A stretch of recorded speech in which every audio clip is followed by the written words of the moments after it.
साहब, अब राना सनाउल्लाह साहब ने तो पूरी गुफ्तगू ये पहले भी उन्होंने ये मौक़िफ़ दिया था, उन्होंने कहा आप ये कह रहे हैं कि आप हल्फन ये बयान देते हैं, वो ये कह रहे हैं वो भी हल्फन ये बयान देते हैं, लेकिन इससे एक बात बड़े वाज़े तौर पर यह तय हो गई कि फिर तहरीक इंसाफ का ये जो मौक़िफ़ था कि जनरल बाजवा ने हमारी पीठ में छुरी घोंपी, ये फिर गलत हो गया, क्योंकि वो तो ये कह रहे थे कि वजीर आजम कह रहे हैं कि मैं इंतखाबात करा लेता हूं, आप लोग ये वोट ऑफ नो कॉन्फिडेंस वापस ले लें, लेकिन आपने वोट ऑफ नो कॉन्फिडेंस वापस नहीं लेने का आपने इस चीज को कन्विंस किया दोनों पॉलिटिकल पार्टीज को। जैस्मीन, सबसे पहली चीज ये है कि राना सनाउल्लाह साहब की गुफ्तगू में दो चीजें तो साबित हो गई। एक ये कि उन्होंने फरमाया कि 2018 में मैच फिक्स था, जब 2018 में था तो अब क्यों नहीं, पहली बात। दूसरी बात, उन्होंने खुद फरमाया कि मौलाना साहब से आर्मी चीफ ने खिलवत में क्या बात की क्या नहीं की मुझे पता नहीं, लेकिन वोट ऑफ नो कॉन्फिडेंस वापस लेने के लिए आर्मी चीफ ने हम सबके सामने बातें की थी। इस बात का तो उन्होंने एतराफ कर लिया, चलो एक बात का नहीं दूसरी का तो एतराफ कर लिया। अब आते हैं जमीयत उलमा इस्लाम के उस बयानिए पे जो बयानिया आप चलाती रही 25 जुलाई 2018 के दिन से। वो बयानिया क्या था? क्या हमारा बयानिया वोट ऑफ नो कॉन्फिडेंस का था? क्या हमारा बयानिया असेंबली में जाने का था? क्या हमारा बयानिया वजीर आजम के हलफ लेने का था?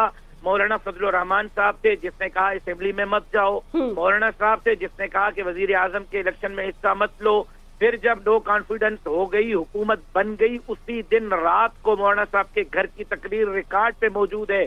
अभी मैं आपको क्लिप भेजता हूँ, चलाएं, राना साहब को भी सुनाएं, कौम को भी सुनाएं, जिसमें मौलाना साहब ने कहा कि अगर आपने हुकूमत बना ली है तो फिर ये करें कि जो जरूरी तरामीम आइन में वो करके फौरी तौर पर असेंबली को तहलील करें और नए इंतखाबात की तरफ जाएं। मौलाना साहब की इलेक्शन नो कॉन्फिडेंस वाले दिन रात को शहबाज शरीफ साहब के वजीर आजम बनने की रात को वो पैगाम, वो वीडियो तकरीर पूरी कौम ने सुनी, आज भी मौजूद है, आप सुना सकती हैं। फिर राना सनाउल्लाह साहब ने फरमाया कि जी आरटीए सिस्टम बैठाने का इल्जाम किसने लगाया? राना सनाउल्लाह साहब ने लगाया, हमारे साथ मिलकर लगाया। फिर कहते हैं कि इलेक्शन कमीशन के सामने हमने दफ्तर के सामने धरना दिया था। राना साहब उस वक्त तो शहबाज शरीफ साहब उस धरने में नहीं आए, उस वक्त में नवाज शरीफ साहब उस धरने में तशरीफ नहीं लाए, जनाब बिलावल भुट्टो जरदारी साहब उस धरने में तशरीफ नहीं लाए। मौलाना फजलुर रहमान के क़यादत में वो धरना हुआ और नून लीग की तरफ से टोकन शिरकत थी, बाकी कारकुनान तो JUI के थे। और फिर बात जो यहाँ पर हो रही है, मैं सिर्फ अपने साथियों से ये कहना चाहता हूँ, मौलाना फजलुर रहमान साहब के लिए जो काम 2018 में इमरान खान साहब से करवाया गया, आज वही काम हमारे दोस्तों से करवाया जा रहा है। इसकी वजह क्या है? चलिए सोमरो साहब इस वजह पे आ जाते हैं कि वजह क्या है। मुझे एक सेकंड जरूर करें, प्लीज पूरा करने दें, मुझे पूरा करें। वही काम आज हम तो जो 2018 के मौके पे थे आज भी उसी मौके पे हमारे सियासी दोस्त फिक्र करें कि वो डिक्टेशन पे सियासत करेंगे या मुल्क की मौजूदा सियासी सूरत हाल को संजीदगी से लेंगे। अभी मेरे भाई ने कहा कि मैं पंजाब में 43,000 वोट लेकर बिहार आऊं, मैं उनको कहता हूं कि आप सिंध में होते तो कभी भी ना हारते, आप 80,000 और 1 लाख और 1,30,000 की लीड से जीतते। बदकिस्मती से पीपल्स पार्टी के लिए मैच पंजाब में फिक्स नहीं था, सिंध में फिक्स था, इसलिए आपके दोस्त यहाँ जितवाए गए हैं। आप भी सिंध से अगर लड़ते तो कब के जीत चुके होते। जहां तक बात की है गाली की, भाई हमने तो कभी जिंदगी में इमरान खान साहब को गाली नहीं दी है, गालियां इमरान साहब देते रहे। अब भी उन्होंने वफद भेजा है तो इमरान साहब से पूछ लें कि खान साहब का पहले वाला मौक़िफ़ मौलाना साहब के बारे में दुरुस्त था या अब वाला मौक़िफ़ दुरुस्त है। हमने जो तहफ़्फ़ुज़ात का इजहार कल किया था खान साहब पर, आज भी वही तहफ़्फ़ुज़ात का इजहार कर रहे हैं। अच्छा सोमरो साहब, मेरा एक सवाल का जवाब दे दें, मुझे ये बता दीजिए कि इस वक्त आपको क्यों लग रहा है कि पहले बानी तहरीक इंसाफ को इस्तेमाल किया गया, अब दूसरी पॉलिटिकल पार्टी से क्या मतलब है? आप ये कह रहे हैं वो इतनी कंट्रोल्ड है पॉलिटिकल पार्टीज के वो अपना बयान खुद भी नहीं दे सकती, मतलब कोई उनको डिक्टेट कराता रहता है हर वक्त बयान देने के लिए, और इस वक्त मौलाना साहब टारगेट क्यों है? क्या वजह हो सकती है इसकी? मौलाना साहब का कसूर यह है कि मौलाना साहब फलस्तीन के साथ खड़े हो गए। मौलाना साहब का कसूर यह है कि मौलाना साहब ने जब देखा कि अमरीकी वजीर खारजा तल अबीब पहुंच के कहता है कि मैं यहूदी की हैसियत में पहुंचा हूं, और मौलाना साहब हमास के रहनुमाओं के साथ जाकर बैठ गए।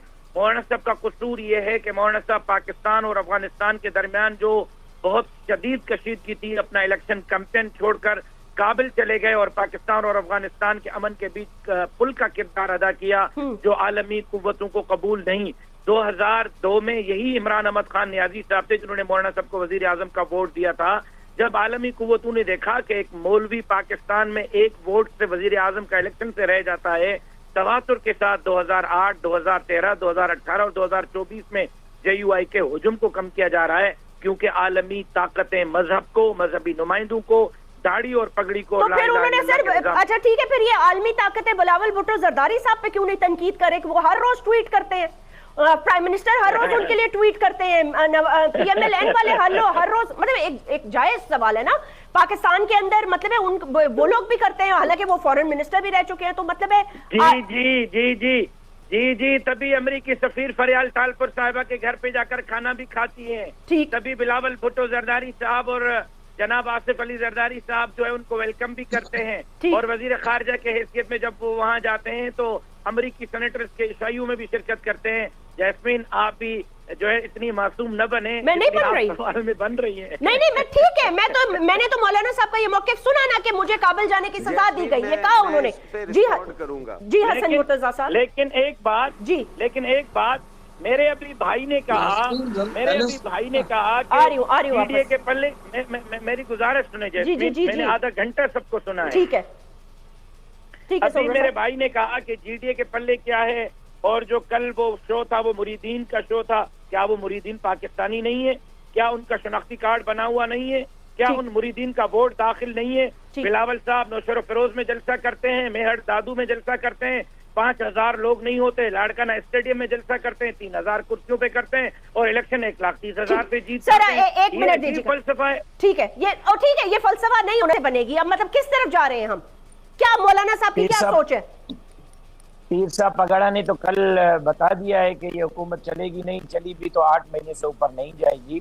तो हम भी ये समझते हैं कि जिस तरह अब के हालात मुल्क में आ गए हैं, असर नो इंतखाबात के अलावा कोई रास्ता नहीं है, शफाफ इंतखाबात कराए जाएं।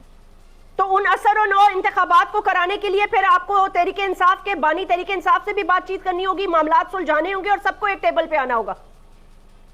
ये तो मैं इसमें कुछ नहीं कह सकता, ये हमारी जिम्मेदारी नहीं है, ये इलेक्शन कमीशन की जिम्मेदारी है। इलेक्शन कमीशन अपनी जिम्मेदारी पूरी करे, या सुप्रीम कोर्ट की जिम्मेदारी है वो बुला के सबके साथ बिठा के एक फार्मूला तय करें और उस फार्मूले की सब पासदारी करें। बहुत बहुत शुक्रिया नाज़रीन, आज का वक्त यहीं खत्म होता है, मुझे इजाज़त